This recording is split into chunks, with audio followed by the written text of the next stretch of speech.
Gandang umaga mga ka-painters. Araw po ng Sunday ngayon mga ka-painters.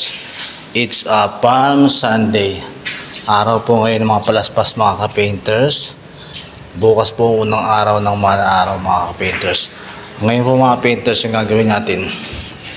Mag-waterproofing po tayo doon sa firewall na ginagawa namin mga ka-painters.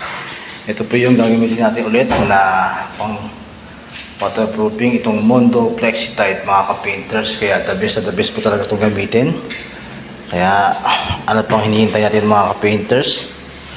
Please follow my FB account Gary Construct Painters, and please subscribe my YouTube channel Gary Construct TV. Ito po mga ka-painters, umakit na po tayo dito sa waterproofing natin na firewall. Yan po mga ka-painters. Nakita nyo naman na napakaraming crack po yan mga ka-painters. Nagtayo po tayo dyan ng dalawang pares na scaffolding. Yan, kita nyo po. Nagsapin din tayo sa may bubong ng kabilang bahay.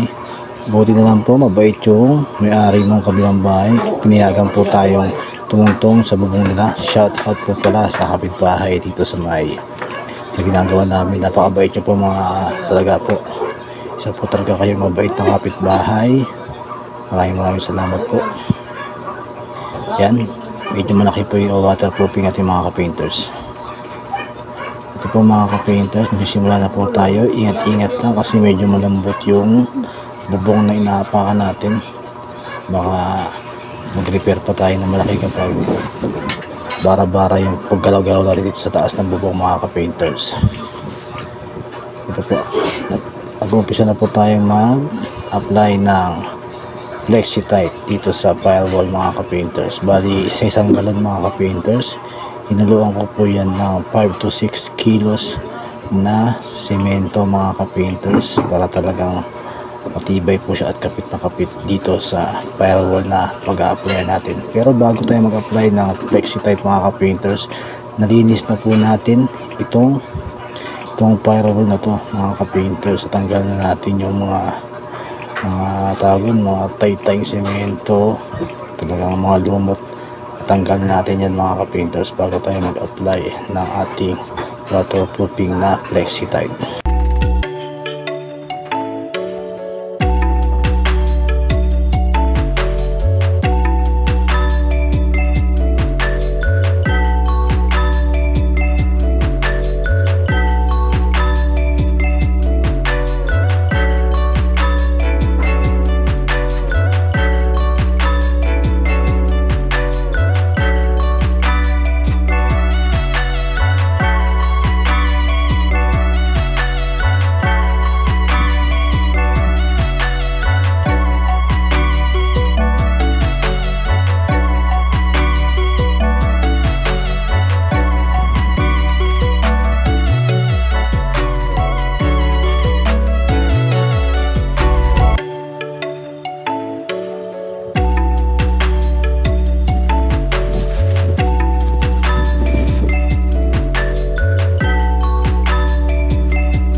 Ito na po mga painters, inuumpisahan na po ni Nick Ariarte yung mga na waterproofing ko na po.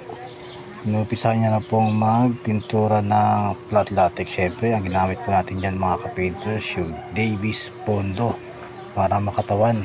Primer pa lang, parang finish na mga ka-painters.